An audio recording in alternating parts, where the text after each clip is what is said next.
자, 오늘 우리 하나님 말씀 출애굽기 10번째 시간입니다. 오늘 한 절만 읽도록 하겠습니다. 오늘 본문 내용이 이제 10가지 재앙을 하나님께서 그 애굽 땅에 내리시는 그 이야기입니다. 여러분 그 10가지가 어떻게 되는지 순서적으로 어떻게 되는지 그런 거는 우리가 다 기억 못할 수 있습니다. 어쨌든 10가지 재앙은 알고 계시죠. 그래서 그 10가지가 이제 한 7장부터 12장까지 이렇게 길게 나오는데 우리가 세세하게 다 볼 필요는 없고요. 10가지 재앙이 전체적으로 의미하는 게 무엇인가.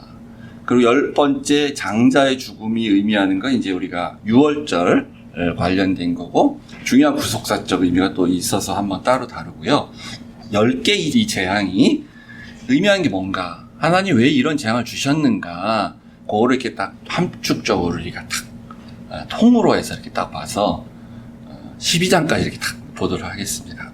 그래서 한 절 우리 함께 읽을까요? 시작. 내가 그 밤에 애굽 땅에 두루 다니며 사람이나 짐승을 막론하고 애굽 땅에 있는 모든 처음 난 것을 다 치고 애굽의 모든 신을 내가 심판하리라. 나는 여호와라.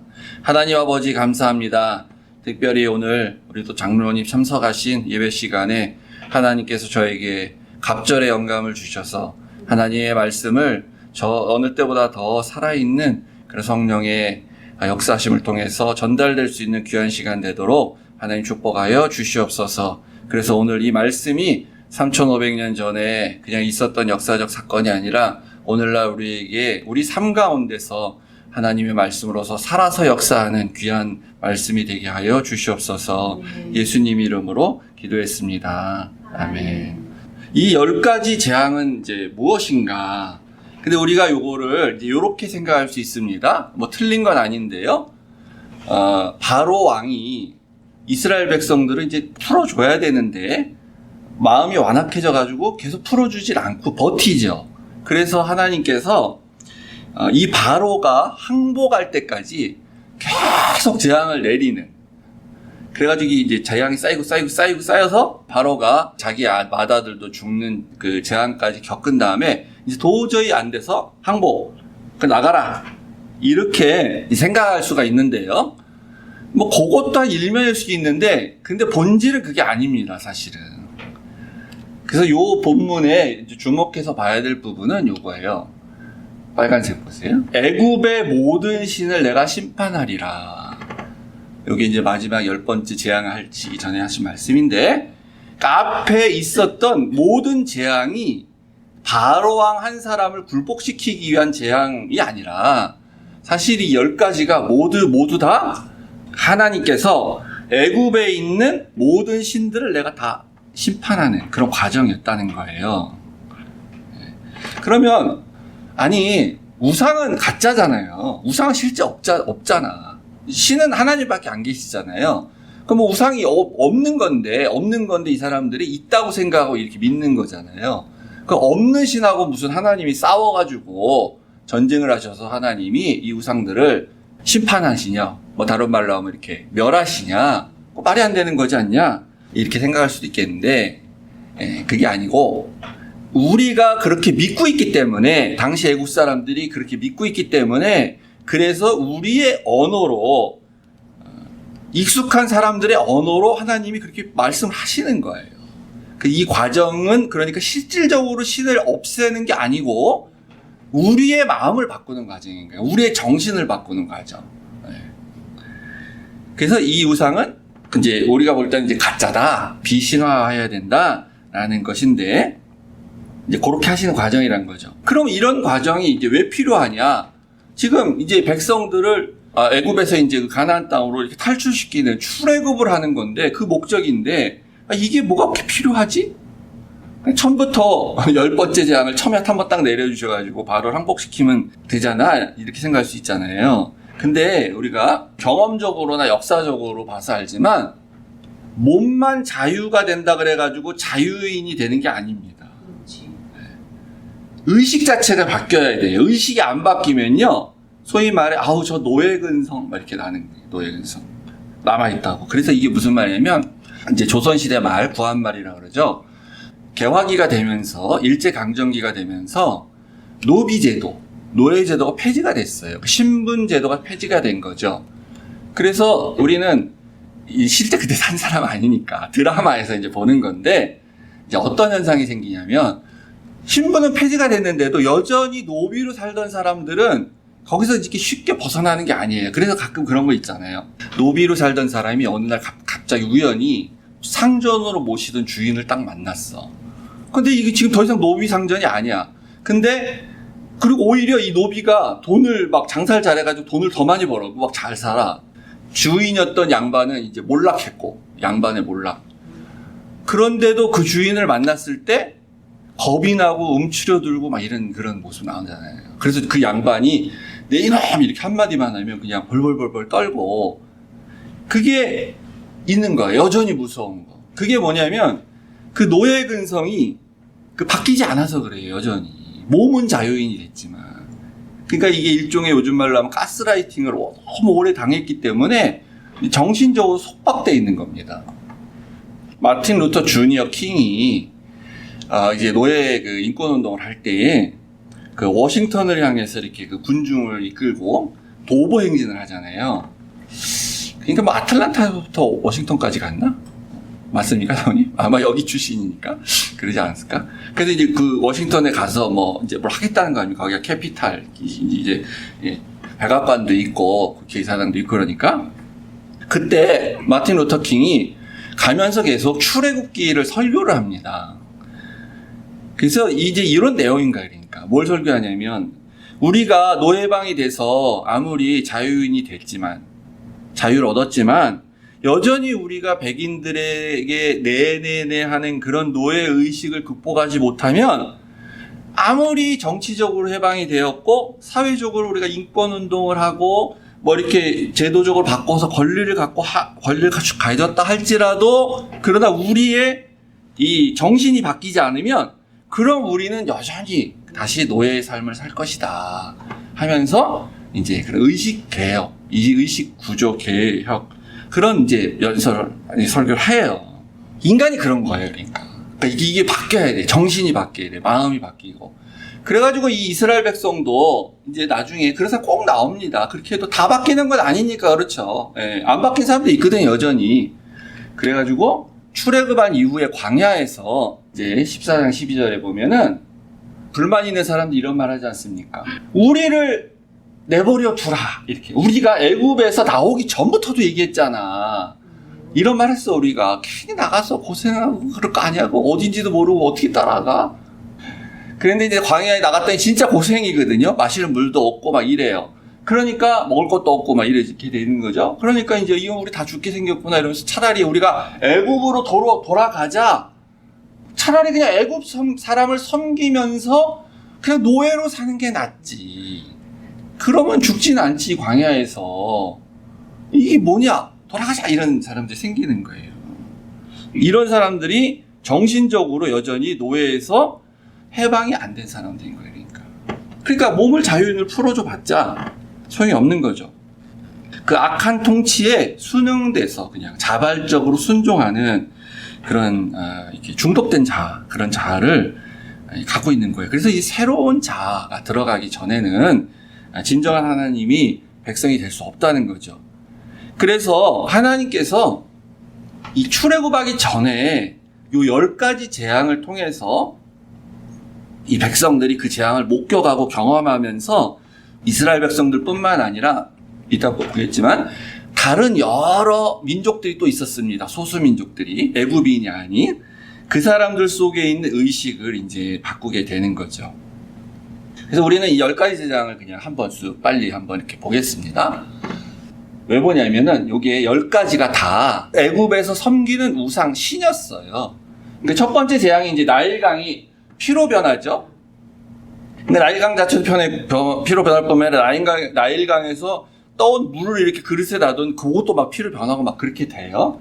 나일강 자체가 신인데 이제 그러면 여기에 또 한 신만 있는 게 아니라 이 나일강과 관련된 또 여러 신이 있어요. 애굽에는 굉장히 많은 신이 있습니다. 그래서 이제 이 물을 다스리는 신, 생명의 근원인 물을 다스리는 신의 이게 크놈 신이라는 거예요. 벽화 이런 데 보면 나온 걸 찾아서 이렇게 있습니다. 그래서 이게 다 있는데 다 볼 건 아니고 뭐 이런 식으로 이제 신의 형상이 이렇게 있었어요. 뭐 또 하피라는 그런 신도 있고요. 오시리스라는 그런 신이 있습니다. 그래서 생명의 근원인 물이 죽음의 상징인 피로 이렇게 변하는 걸 보면서 오직 생명과 죽음을 관장하는 것은 여호와다라는 걸 이제 보여주시는 거죠. 그래서 이 신들을 다 이제 해체시키는 거예요. 이 사건을 통해서.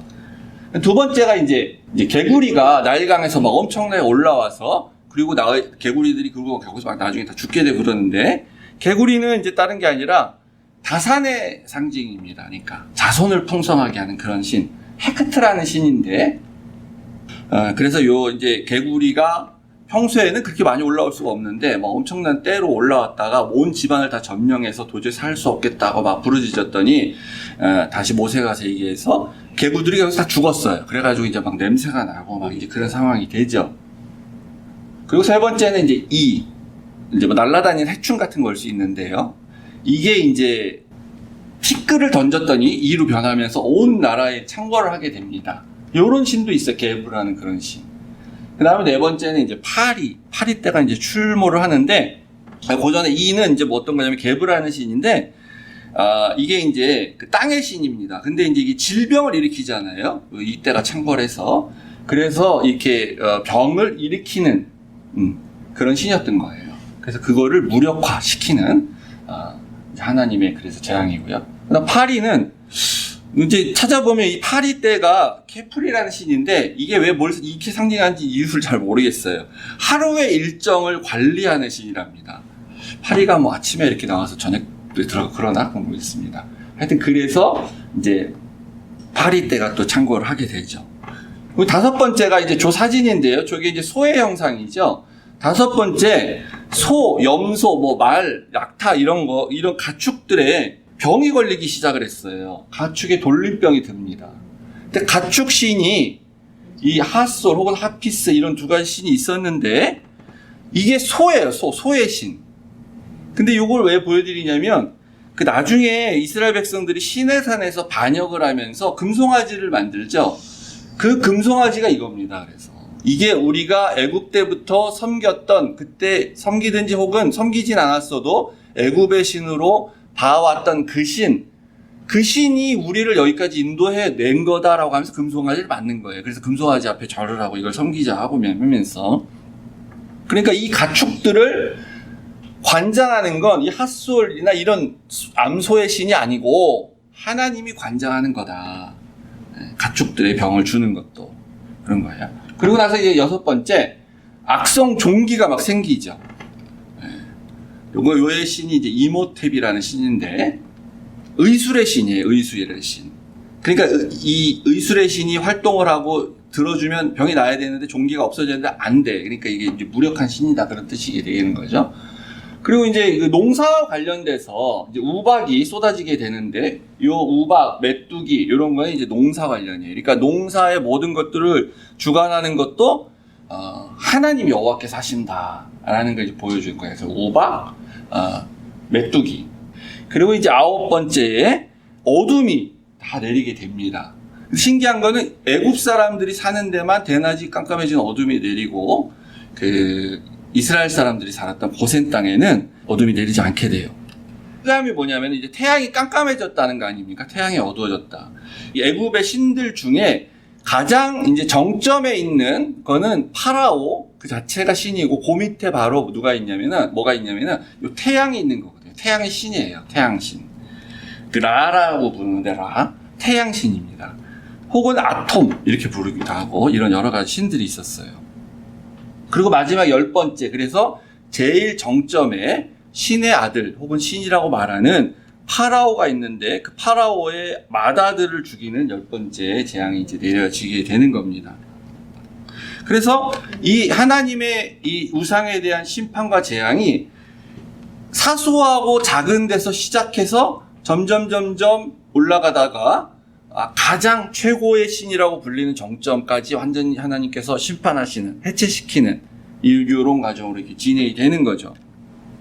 요 이스라엘 백성들이 그러니까 요 열 가지를 보는 거예요. 그래서 이스라엘 백성들은 정신적으로 자유인이 되기 위한, 정신적으로 완전히 독립을 하기 위한 준비를 함과 동시에 다른 준비도 해야 되는데, 이때 하나님이 이스라엘 백성들을 부르는 호칭이 바뀌게 됩니다. 이게 뭐냐면은, 그전에는 하나님께서 이 내 백성, 내 백성 이렇게 부르시다가 갑자기 뜬금없이 내 군대 이렇게 불러요. 내 군대, 내 군대.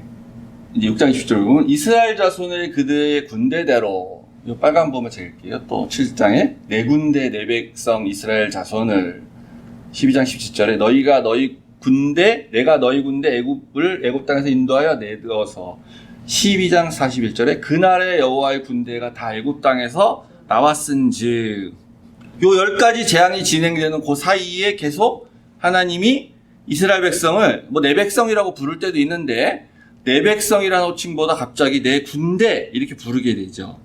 호칭이 확 바뀌었습니다. 그러니까 이 10가지 재앙은 이스라엘 백성들이 이제 정신적으로 바뀌는 걸 훈련시키는데, 어떤 식의 훈련이냐, 그걸 비유적으로 하면은 이제 군대 훈련시킨 거예요. 그러니까 군대 간 것 같은 거죠. 군대 가서 우리가 이렇게 이제 남자들은, 대한민국 남자는 다 군대 가지 않습니까? 저도 갔다 왔습니다. 군대 당연히 6개월만 해서 그렇지. 저는 그 당시 저는 6개월만 해도 되는 그런 제도가 있었어요. 가기 전과 갔다 오면 아무래도 달라지죠. 사회에서는 전혀 하지 않는 그런 훈련을 받게 되는 거니까 총도 좀 쏴보고, 일단 총도 쏘고. 그래서 여기 미국 우리 한인들, 이민자들의 이 무서운 이유가 뭐냐면 그거예요. 다 군 출신이거든.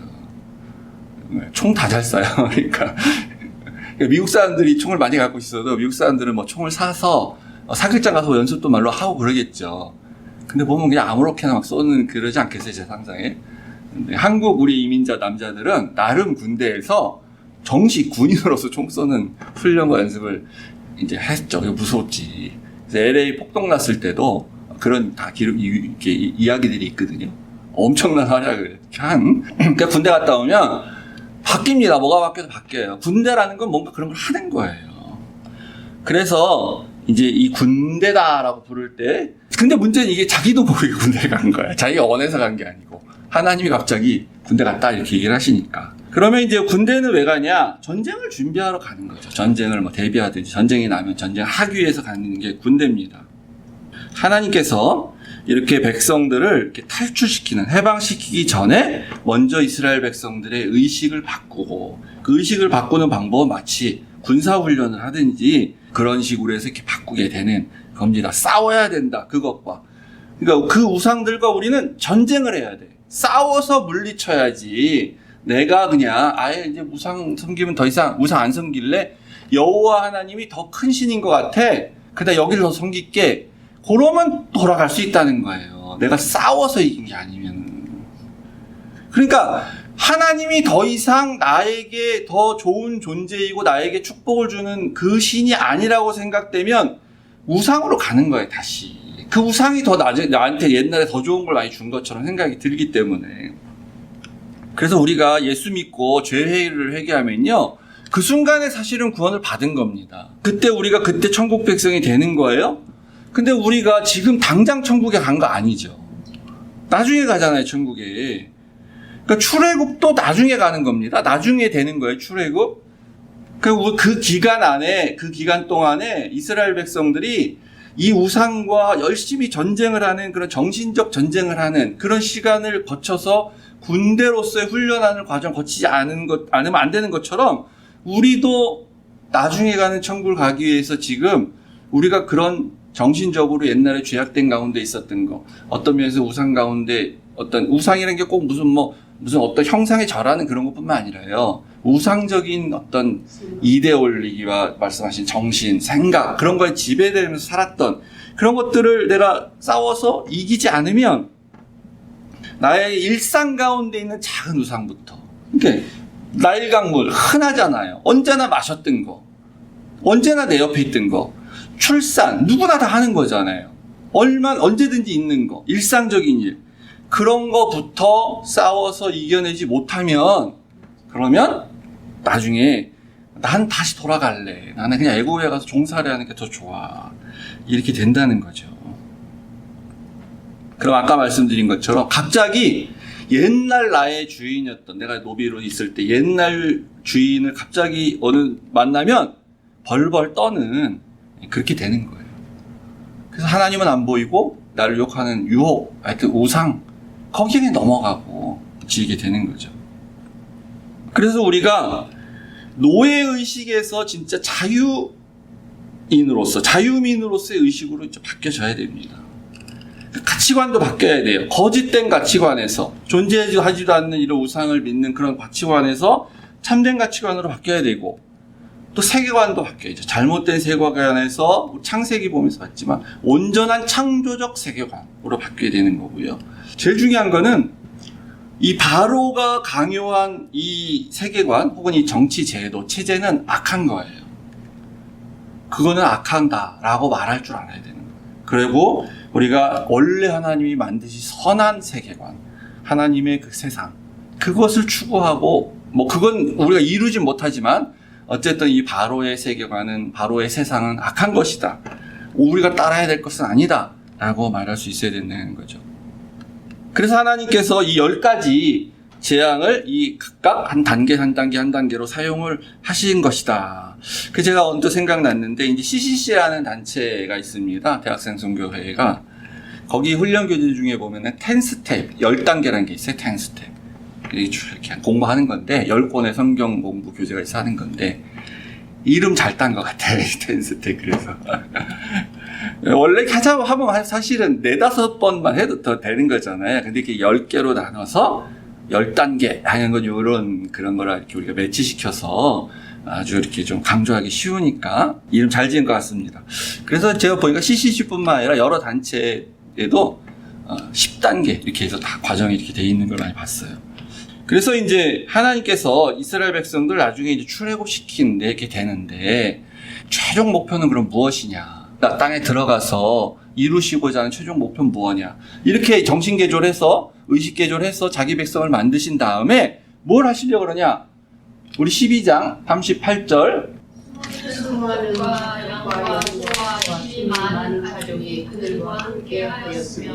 여기 개역개정이 잡족이라고 돼 있어가지고 아직 뭔 말하는데, 이게 여러 호남 민족들이 그런 거예요. 그러니까 애굽에는 많은 민족들이 이렇게 들어와 좀 살았습니다. 그 가뭄, 옛날에 그 7년 가뭄이 있었을 때도 그렇고, 또 강대국이니까 미국에 이렇게 다 많이 와서 사는 것처럼, 그럼 그 종족 중에도 이제 그러니까 마이너한 이제 민족들이죠. 그럼 또 거기서 섞여서 이렇게 여러 그 민족들이 있었는데, 이들이 이스라엘 백성들이 출애굽할 때 같이 나와요. 그러니까 이들은 순수하게 자기들이 선택을 한 겁니다. 그러니까 지금 엄청난 일이 일어나고 있네. 그래서 10가지 재앙을 또 그들도 봤어요. 그러면 그냥 보고 말 수 있잖아요. 애굽 사람 대부분의 사람은 그냥 보고 만 거죠. 아우 너무 힘들다, 못 살겠다, 이러고 만 거죠. 근데 이들이 딱 보니까 이 10가지 저 신들보다 하나님, 여호와 하나님이라는 그 하나님이 더 세구나. 우리는 그냥 이걸 믿어야 되겠다. 이스라엘 백성들과 함께 나가자. 이렇게 이제 했을 것입니다. 그래서 같이 나와서 이제 같이 살게 되는데, 그래서 나중에 하나님께서 법을 주실 때에 어떤 법을 주시냐면은, 이스라엘 사람들과 같이 나온 이들은 누구냐? 하나님께서 이들도 이스라엘 민족은 못 되죠. 혈통상은 이스라엘 민족이 아니니까. 근데 다르게 뭐가 될 수 있게 만들어 주셨어요. 그게 특별한 용어인데, 그들의 3대 후 자손은 여호와의 총회에 들어올 수 있느니라 라고 이렇게 해줬습니다. 3대가 지나서 당연히 물론 신앙을 고백해야 되겠죠. 그때 들어올 수 있다. 여호와의 총회라는 거예요. 이스라엘 민족이 되게도 될 거예요. 같이 결혼하고 이렇게 섞이다 보면, 개종을 해서. 그 혈통상으로 아니라 할지라도 이스라엘 총회에 들어올 수 있대요. 여긴 총회가 있어요. 총회. 이스라엘 백성들한테는.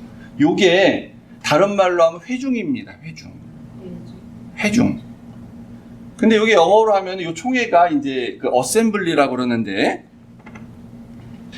요 어셈블리가 이제 우리가 이제 무슨 국회 이런 걸 얘기할 때 이제 어셈블리를 말하고, 우리가 뭐 노회 이렇게 모일 때, 총회로 모일 때 이래도 어셈블리라고 해서 그냥 회의, 이렇게 모여서 회의하는 거 이렇게 생각하는데, 원래 어셈블리는 그게 아니라 이렇게 그 산업 과정에서 이제 예를 들면 자동차 산업에서 각각의 부품 회사들이 각각 다 따로따로 만들어요. 자동차에 들어가는 거를 여러 많은 회사들이 부품을 다 만들어.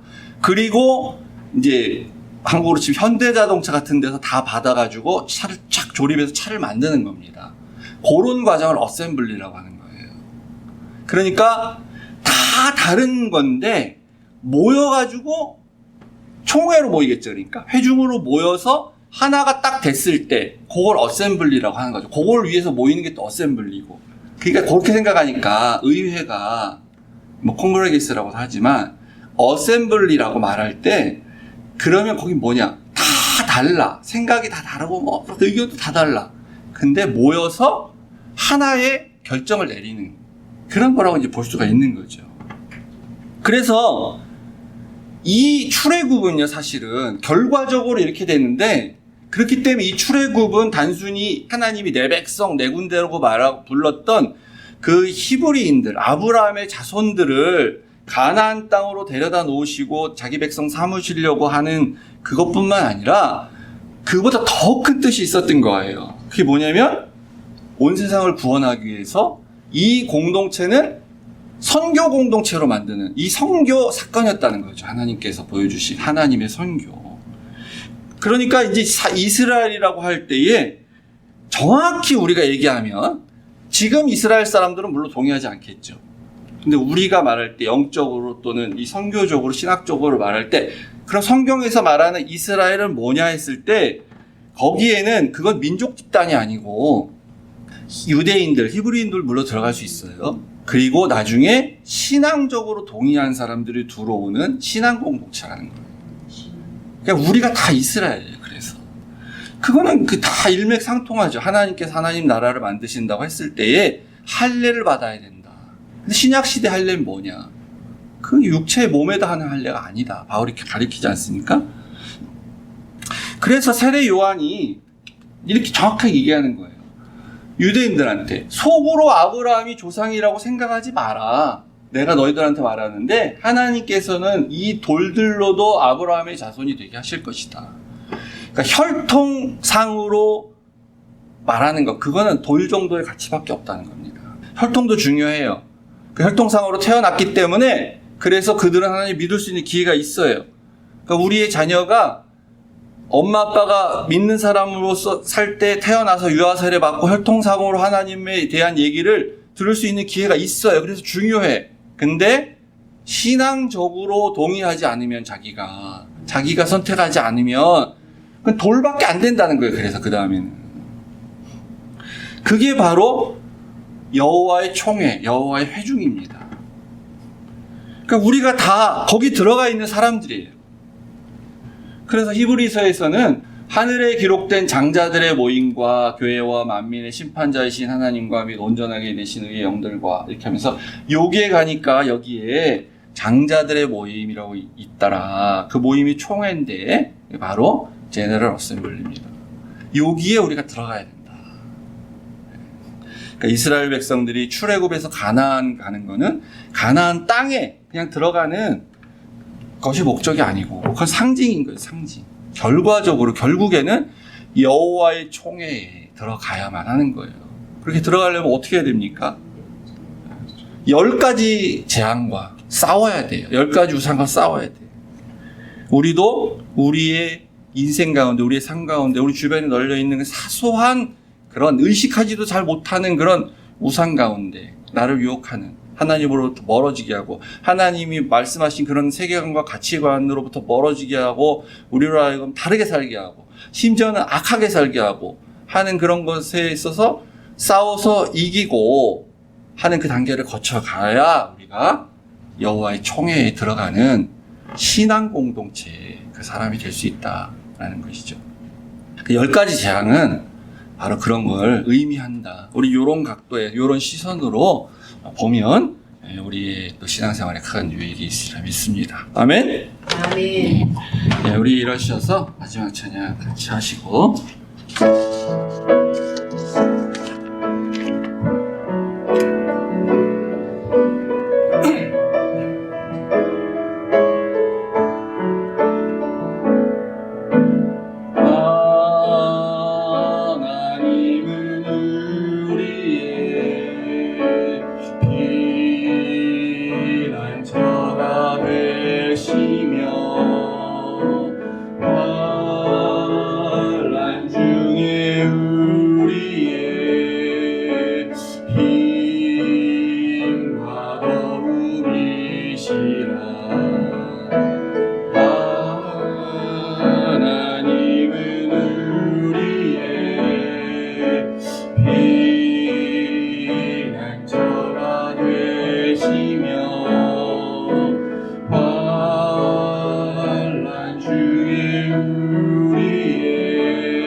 내 말지어다 열방과 세계 가운데